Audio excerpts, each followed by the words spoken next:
My mill stole my collection of vintage skeleton keys to sell at a pawn shop and buy herself a new phone, but I reported her to the popo, so now she has to buy her way out of jail. Posted by you/my keys were stolen. My mother-in-law is insanely entitled, and my wife's enabling of her has made our marriage very difficult at times. My mother-in-law has come to us for money frequently because she keeps spending herself into debt, as she's a hoarder and a shopaholic. Her house is full of garbage, junk, and unopened items she never uses. The house is also rodent infested. She has one semi-clean room in the whole house, which is the master bedroom. She set it up like a small studio apartment with a futon to sleep on and use as a couch, an entertainment center with a TV and streaming services, and a makeshift kitchen consisting of the adjoining bathroom, a mini fridge, and a microwave. My mother-in-law is also overweight because she eats out frequently. Recently, my mother-in-law came to us, specifically wanting me to buy her a new smartphone as an unprompted gift. She threw a massive fit when I refused, and I mean a full-blown childlike temper tantrum. Why did she want a new phone so suddenly? Hers was only 2 years old, that's literally it. As far as I know, it still worked fine, and even my wife has confirmed this. But my mother-in-law was adamant that she deserved a new phone. Before leaving, she yelled at us, saying we're supposed to be pampering her now that she's an old woman. She's 53. My wife also didn't want to buy her mother the phone because she had given her money not long ago to ensure her bills were paid. I have quite a collection of vintage skeleton keys, and I mean good ones. For example, keys from particular hotels, large ornate sergeants, brass railroad keys, reading hardware, etc. My collection as a whole should easily be worth $2,000 to $3,000. Some of those keys are extremely rare. I kept them in a locked display cabinet, but a few days ago, I came home to find my entire collection gone. The cabinet had been forced open. I checked the CCTV for the living room and saw my mother-in-law forcing open the cabinet with a small crowbar. She then placed all the keys in a couple of boxes she had brought with her and left. I immediately called my mother-in-law and demanded that she return my collection. She nonchalantly told me that she had already sold the entire collection at a pawn shop and used the money to buy her new phone.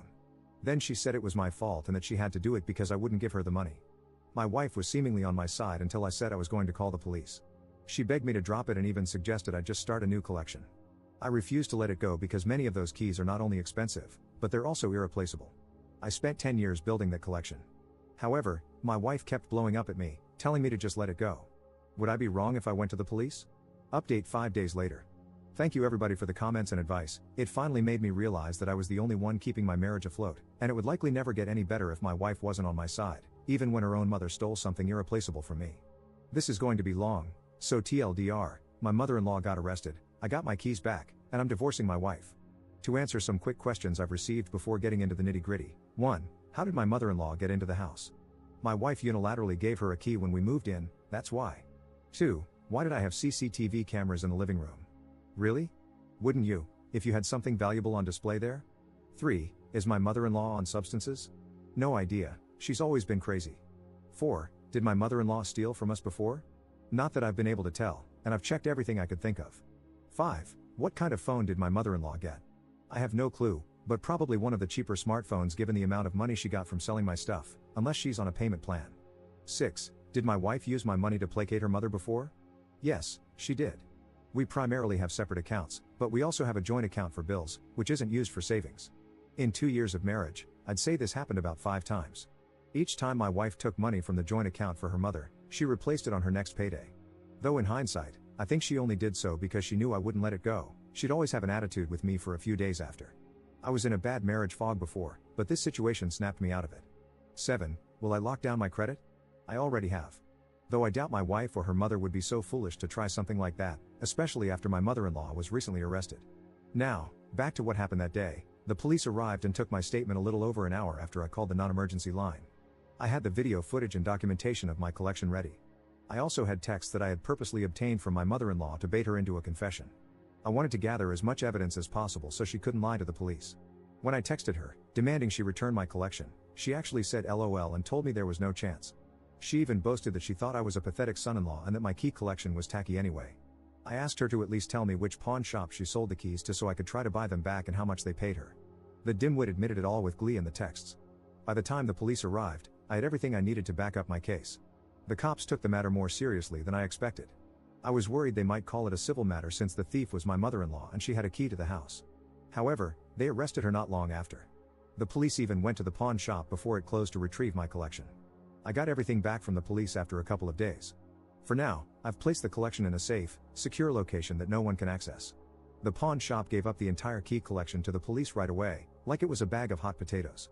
I scrutinized every important key that was returned, and as far as I can tell, everything is there. That was a huge relief. I took time off work and barely slept for 2 days because of this ordeal. As for the cabinet my mother-in-law broke into, it's pretty much a total loss. She mangled the lock and doors while prying it open. Thankfully, it wasn't an antique, just something I got used for $50, so I'm planning to take it to the dump eventually. From her texts, I found out my mother-in-law sold the entire collection to the pawn shop for a whopping $300. For a collection of hundreds of antique keys valued at $2 to $3 grand, that low number felt like a punch in the gut. The pawnbroker likely knew the collection could be worth much more as a whole. It's not exactly hitting the jackpot, but money is still money, especially when a clueless little lady walks in with a box of valuables. Anyway, the repayment to the pawn shop was supposed to be my mother-in-law's responsibility, but my wife ended up covering it with money from our joint account. According to the shop owner, my mother-in-law told them the key collection belonged to her deceased husband and that she was tired of it sitting in storage. So, they believed her. Just to be clear, though, she's not a widow, her husband divorced her and left the state about 15 years ago. My mother-in-law lives off Social Security and food stamps, and she also holds garage sales every few months. She often demands our soda and beer cans so she can get the deposit money by recycling them. She doesn't drive, but gets around on an electric scooter that tows a bicycle trailer. She lives in a house that's long been paid off and wouldn't have money problems if she didn't overspend every month. And, of course, she always relies on my wife to pick up the slack when she falls short. My wife and I got into a huge fight when she got home because I had her mother arrested. I told her I was done with her enabling her toxic mother. I said I would change the locks immediately and ban her mother from the house. I also told her that either we get marriage counseling, or I'd be inquiring about my options for separation with an attorney. I thought my wife would beg me not to go through with it, but instead, she called me horrible, packed a suitcase, and walked out to stay at a motel. I just sat on the couch and let her go. She kept looking back like she was waiting for me to ask her to stay, but I didn't. In the morning, she texted me saying she'd be bailing her mother out and wanted me to transfer her the money since I was the one who got her mother arrested. When I said no, she replied with a sarcastic, "Wow," and that was it. Not long after, I had a gut feeling and checked the balance on our shared bank account. My wife had taken out a significant amount of money. I wasn't sure if all that money was needed for bail, so I called the pawn shop later. The owner confirmed that my wife had come in and paid him back the $300 her mother received for the keys. He was also quite angry and made it clear he didn't want any of us in his shop ever again. I understood his frustration, and oddly enough, we ended up having a fairly long conversation. By the end, he understood that I wasn't part of the craziness. I tried to call and text my wife for hours, but she didn't respond. That evening, I managed to find her. I knew which motel she'd likely go to, and I was right, it was cheap and not far away. I found her car and figured out which room she was in. When she opened the door, she looked shocked to see me. I confronted her about the money she had taken from our shared account. She basically said that since I refused to pay her mother's bail after getting her arrested, she got the money from me another way. Then, with a smug attitude, she told me she wasn't paying that money back into the shared account this time and said it was my karma for getting her mother arrested, before shutting the door in my face. She even said through the door that she'd call the cops on me if I didn't leave. The smug look she gave me reminded me of nasty teenage girls when they get their way, and it really ticked me off. I already knew my marriage was pretty much over, but that night it really sank in. I had a long sit down with some old video games and a cola to reflect on my future. Since the house is rented, I've decided not to renew my half of the lease and will soon start apartment hunting. The lease runs until the end of March, but I may leave sooner depending on how quickly I can find a new place. Thankfully, we don't have any kids, which is one thing I have in my favor right now. The next day, I changed the locks on the house, removed all of my money from the joint bank account, and stopped all automated payments to and from it. I made sure to take only the amount I had contributed, leaving more than enough in the account for me to break even and still maintain the minimum required balance. Now, the cost of my mother-in-law's bail and paying back the pawn shop is entirely out of my wife's pocket. I don't think she's noticed yet, but it probably won't be long before she does. I've already been to a couple of divorce lawyers and decided to go with the second one, since the first seemed more interested in a paycheck than helping me. I'll be serving the divorce papers soon. I loved my wife, but it's clear she didn't love me, and I can't stay with her anymore. She can have her thieving, hoarder mother all to herself. We both have comparable incomes, so I'm pushing for a clean split divorce. This woman didn't deserve me, and I fell for her act. She didn't want a husband, she wanted an insurance plan. I will also pursue any charges still possible against her mother. I'll update when more happens, but I want to be clear, I'm not changing my mind. My soon-to-be ex-wife can beg and love bomb all she wants, if she even bothers, but I've never been her priority. I'm not settling for being second place in my own marriage. It is over. Edit. Yes, I asked the landlord for permission to change the locks, and he was all for it once I explained what had happened. All I had to do was mail him a copy of the new key. He definitely doesn't want my mother-in-law to ever have access to the house again. Second update 10 days later. Just because I find it humorous, I'll be referring to my wife as wifey a lot from now on. It didn't take me long to find and hire a divorce lawyer. She asked me a couple of times if I was sure I wanted to go through with the divorce. But after explaining my full story to her and showing some evidence, she agreed that I should start the process ASAP. So, she got the ball rolling. This divorce is definitely going to cost me, but I don't care. I'll rebuild my savings later as a free man. I never even wanted to rent the house I'm living in now, wifey pushed for that. I'd have been perfectly happy staying in the old apartment we used to share until we could actually afford to buy a house together. But that's obviously never happening. Once we separate, I'll be paying a lot less for an apartment. Before coming home, wifey had spent some time at a cheap motel after bailing her mother out of jail. She even threatened to call the police on me when I went to see her there. While she was away, I changed the locks with my landlord's permission and sent her a text letting her know. But I guess she didn't bother to read it because she never responded. When she finally came home, she started pounding on the door and screaming at me to let her in. I just watched her through the doorbell cam and let her go at it for a while until she eventually got on her phone to call me. I was already walking home from having dinner with my best friend when she called, so I pointed out the text she hadn't read. When I got home to let her in, she looked puffy-cheeked, teary-eyed, and red-faced. I handed her a new key and told her that if she gave a copy to her mother again, I'd be notifying our landlord. They were already very upset that she had given her mother a key in the first place. I wasn't sure what the landlord could have done, but it was enough to get wifey to comply for the time being. Plus, I'm not planning to live here much longer anyway. My mother-in-law still refuses to believe she did anything wrong and plays the victim to wifey every chance she gets. She's no longer allowed over for obvious reasons, but both she and wifey have been calling me a monster repeatedly. I'm just glad my mother-in-law doesn't have any friends, otherwise, she'd definitely be spreading her twisted version of the story to paint me as the villain. She was told the rough value of my key collection and the kind of felony charges she might face.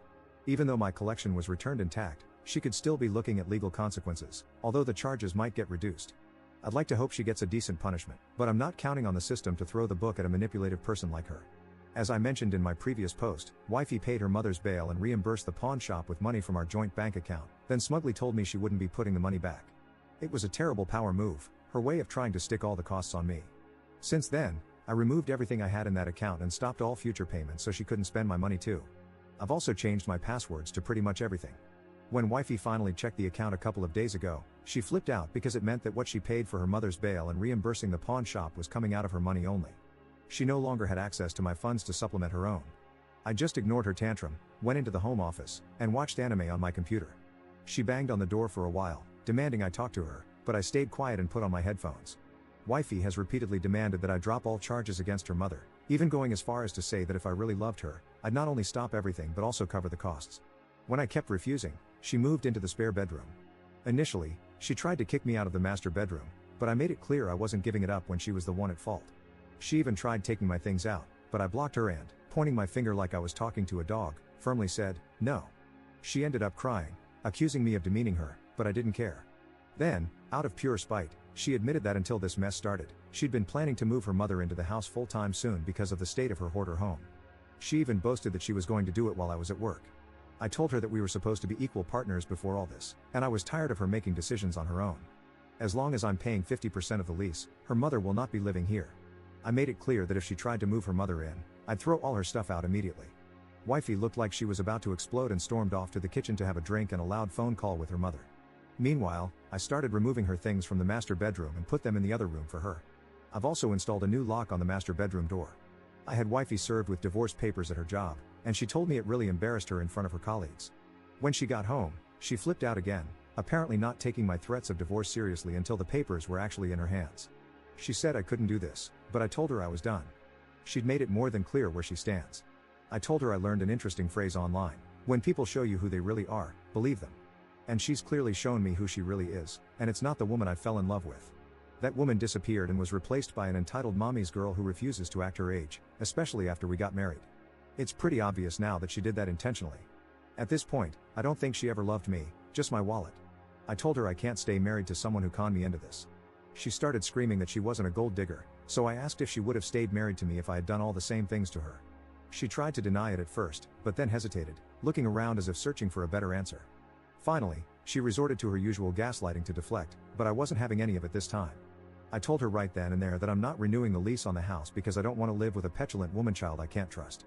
I even said that if she wants to keep the house, she's welcome to start a new lease and move her mother in once I'm gone. That's when the real waterworks started. She claimed I was destroying our family, and I fired back with, "What family?" I pointed out that we don't have kids, and her mother is more important to her than I am. We have no family.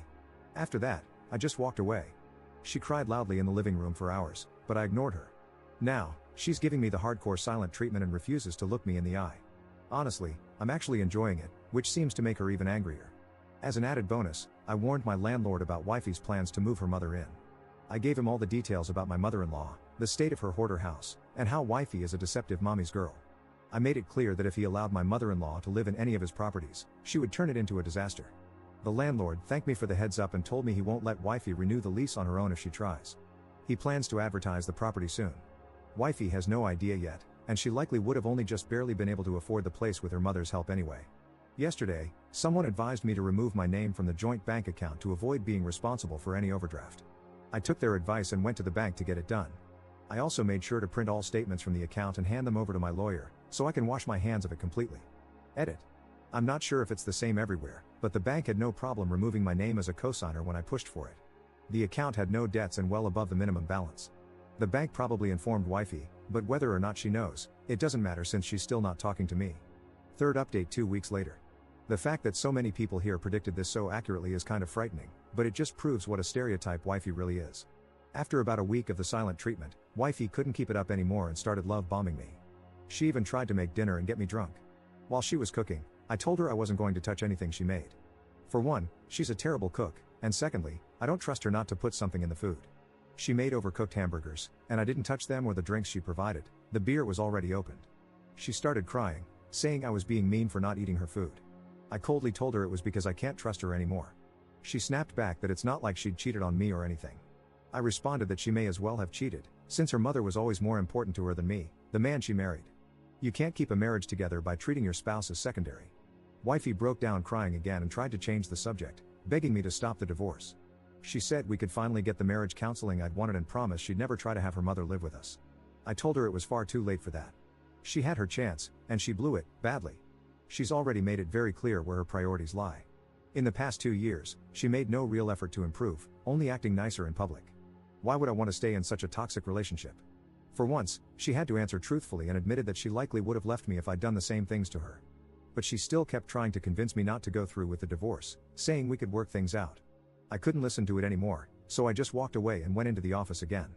Wifey didn't stop and even tried to initiate intimacy multiple times. She tried touching me, running her fingers through my hair, and getting on her knees to entice me. But I didn't take the bait and stonewalled her attempts. She ended up gaslighting me with the "am I not good enough" line. I told her she used to be, but I just can't see her that way anymore. After I told wifey I couldn't see her that way anymore, she hit the bottle hard and ended up puking in the kitchen.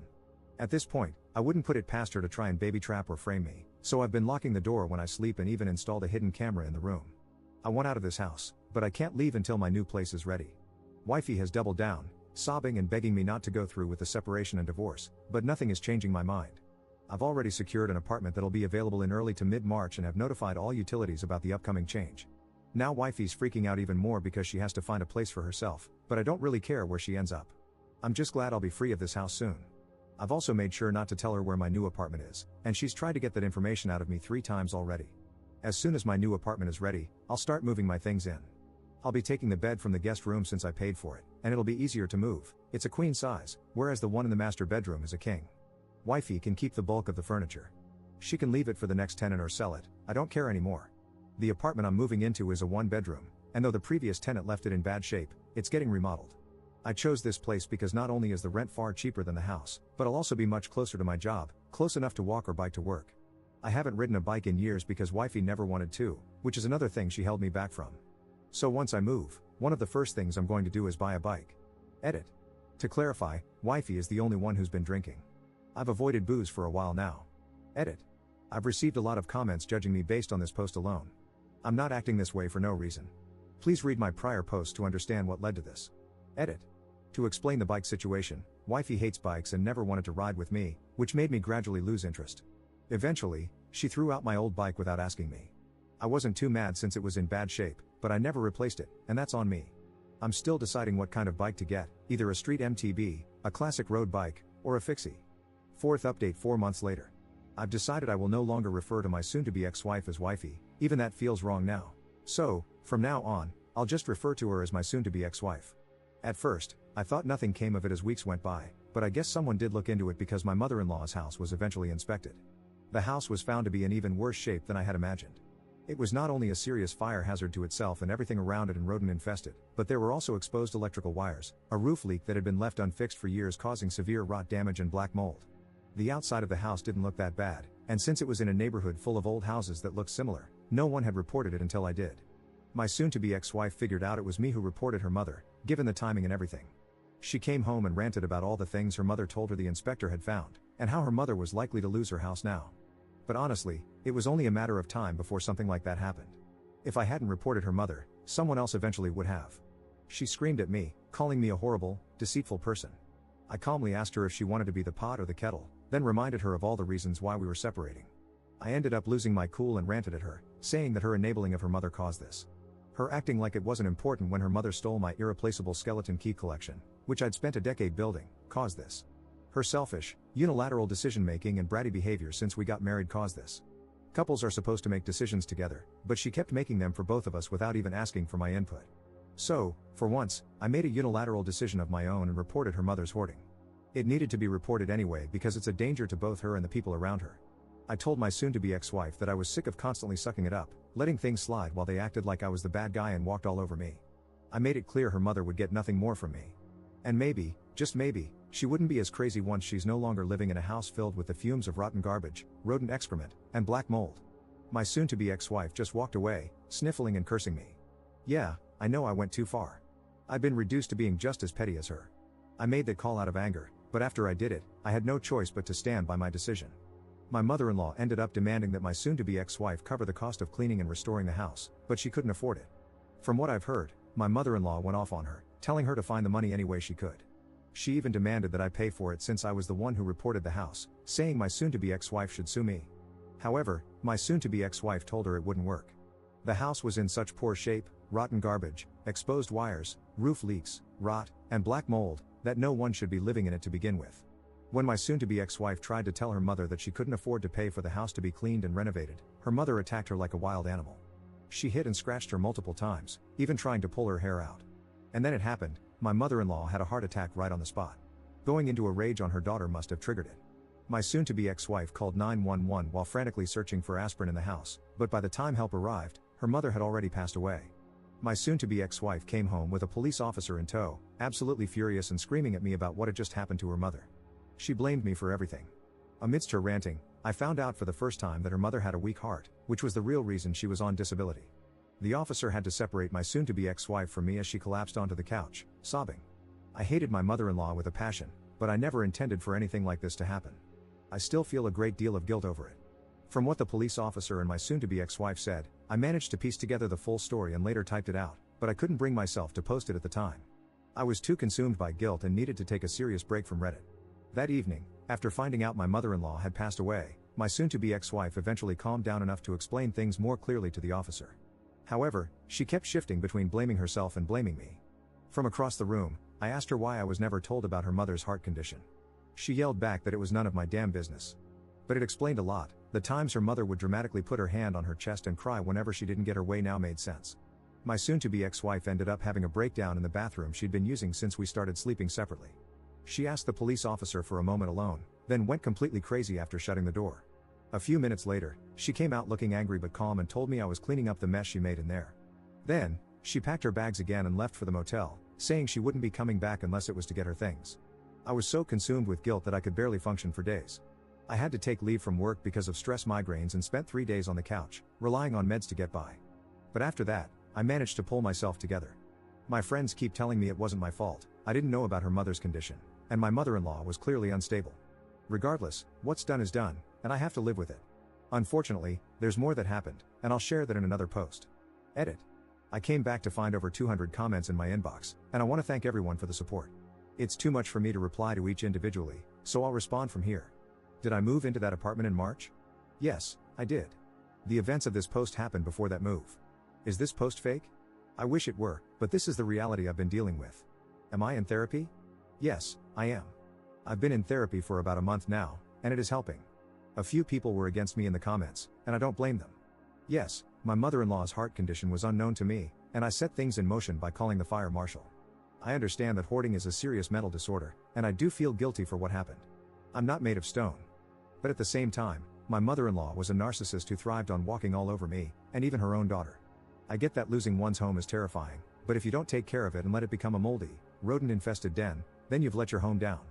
She was only living in one room because the rest of the house was too far gone. About a week ago, I drove by the property and saw that her house had been torn down. There's nothing but an empty lot now, which makes me think it was deemed an unsalvageable biohazard. Fifth update 3 days later. Just wanted to clarify that everything I'm sharing happened months ago. I took a break from Reddit for mental health reasons, so if some things seem like they're happening quickly, it's because I'm recounting events that already occurred. I'm just posting the stories now to get them out. To those who kept telling me not to divorce, claiming that my wife loved me, you couldn't have been more wrong. I honestly couldn't tell if some of you were trolls or just naive fools. Some even brought religion into it. Let me be clear, I don't care about anyone's religious views on divorce.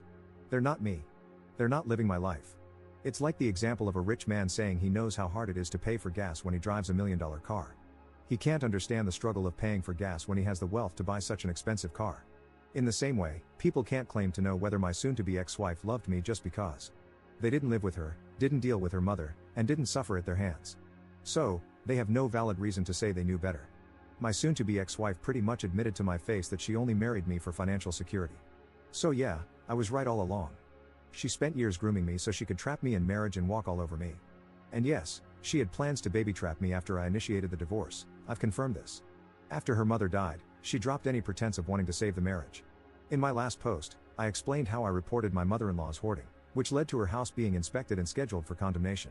She demanded that my soon-to-be ex-wife pay for the repairs, but when my ex said she couldn't, her mother went completely ape on her and then died from a heart attack shortly after.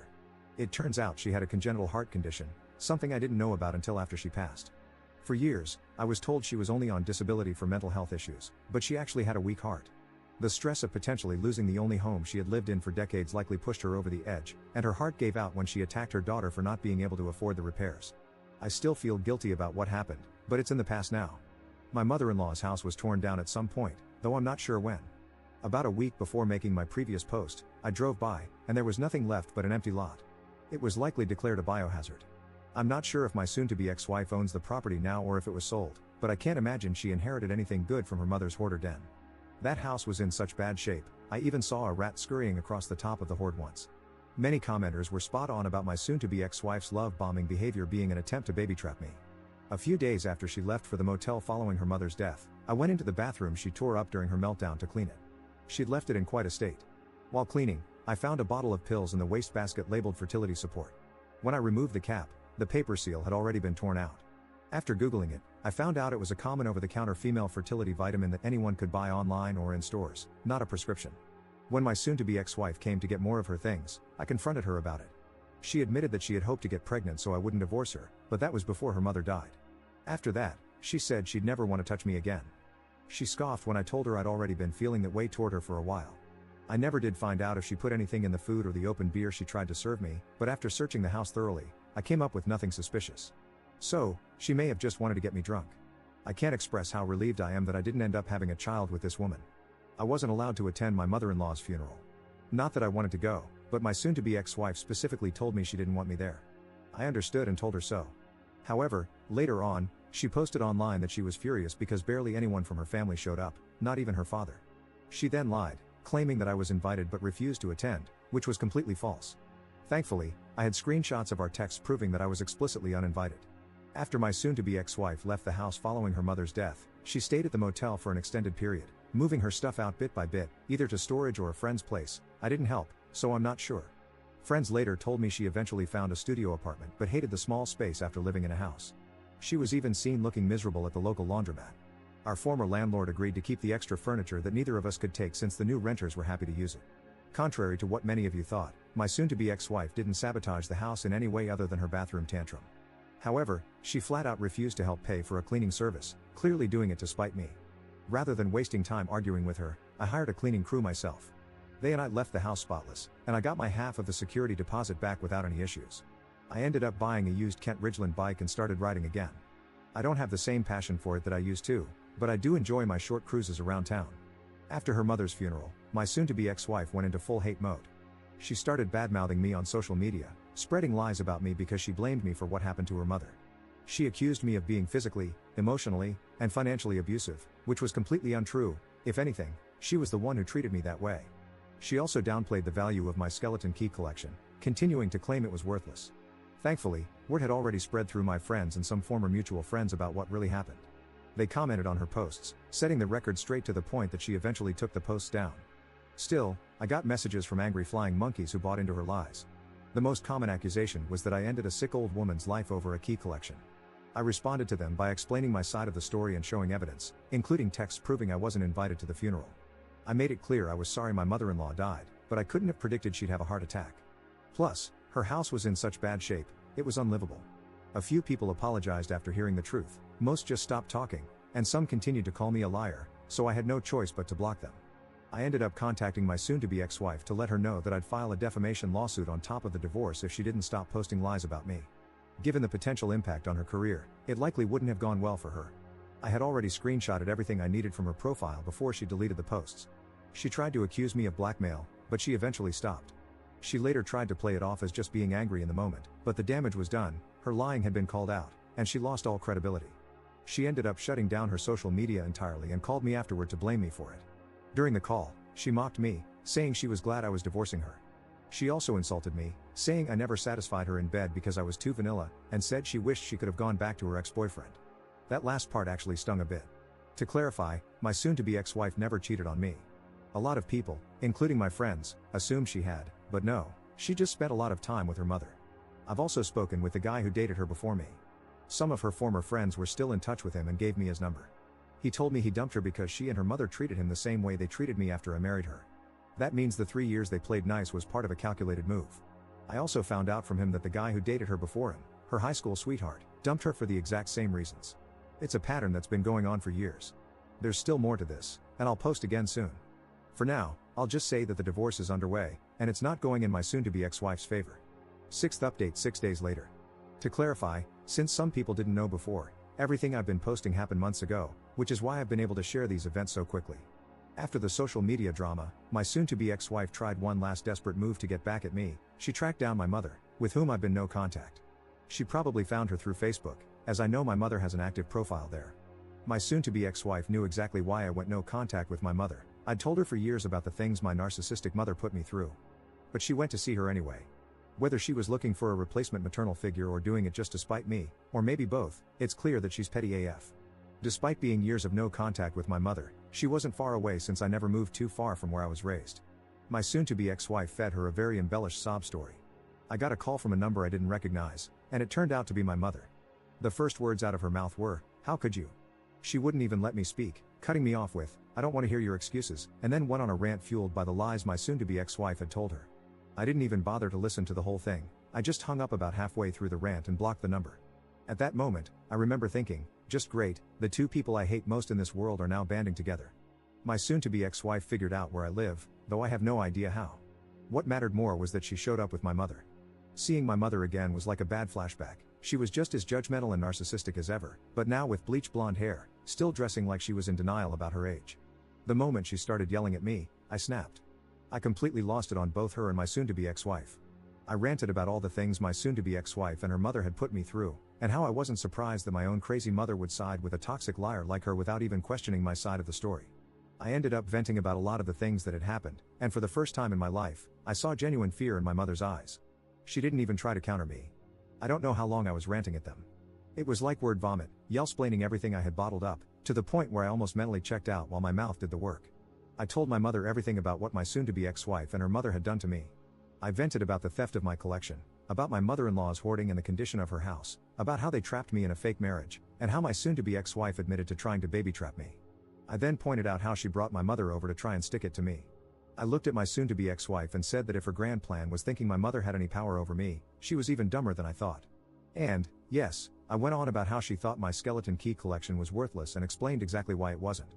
It was one long, cathartic rant, and by the end, I could see both of them were taken aback. The police eventually showed up because a neighbor called them. Luckily, I had a CCTV camera set up inside my apartment, watching the door, and it captured enough to prove that I never laid a finger on either of them. When the cops arrived, they initially thought I was the bad guy. Seeing a grown man yelling at two cowering women didn't exactly look good. But they took the time to listen to my side, and I showed them the camera footage, which helped. My mother looked downright scared of the cops and didn't even want to talk to them. As for my soon-to-be ex-wife, she knew exactly what I would do if she lied to the police, so she kept it honest. They both admitted they'd only come over to give me a talking to.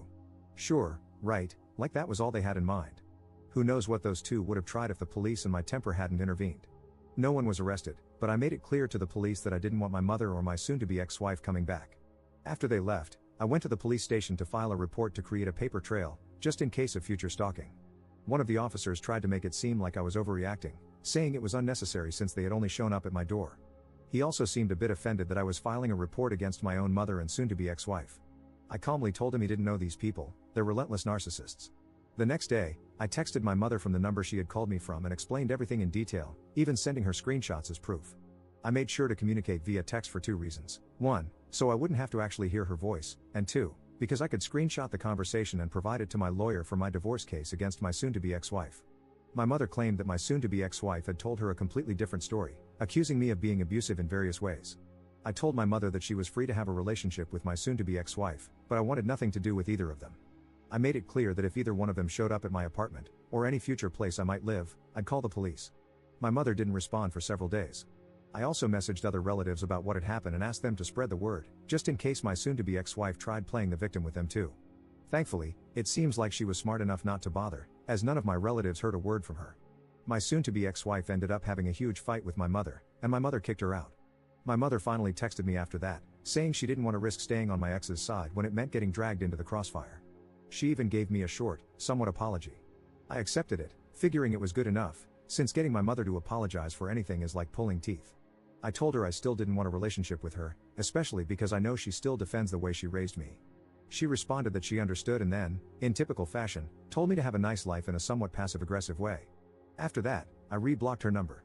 My soon-to-be ex-wife still hasn't retained a lawyer for our divorce, either then or now. I'm pretty sure she realizes she can't win, given all the evidence I have against her.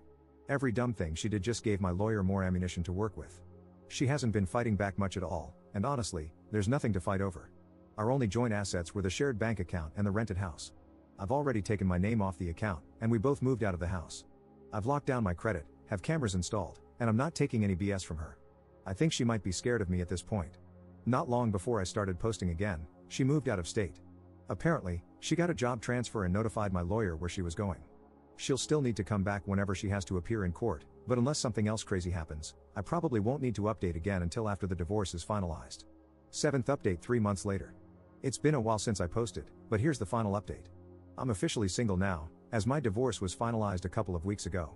My ex-wife did try to drag things out a bit, and she even brought in a last-minute flying monkey to annoy me. But that failed miserably. Honestly, it seems like my ex is pretty broken now. Aside from the fact that her mother was a financial and emotional drain while she was alive, my ex was also heavily dependent on needing her mother's love and validation, especially after her father walked out on them both. Of course, giving that kind of filial piety to a narcissist is exactly what they want, and it led my ex to make some terrible choices. After her mother died, she tried to put me through hell again, but it kept rebounding on her. To sum up everything about the last flying monkey in one paragraph, she contacted me in mid-August, waking me up at 7 a.m. on a Sunday morning. I answered the phone by reflex, and this woman was quite the diva. She went off on me in a way similar to how my mother did when my ex went crying to her, basically trying to start an argument. She started accusing me of things and followed up by saying I need Jesus. I was too tired to care, so I just hung up and blocked the number, though it still ruined my Sunday. The flying monkey then tried to come at me on social media, which was her big mistake. Her account had her name and face on it, so I screenshotted everything. I told her I'd file a harassment case if she didn't leave me alone. She promptly shut up and blocked me. After that, I texted my ex and told her I don't care who her new friends are, but if she keeps defaming me and spreading lies, I'll sue her. I had all the evidence I needed.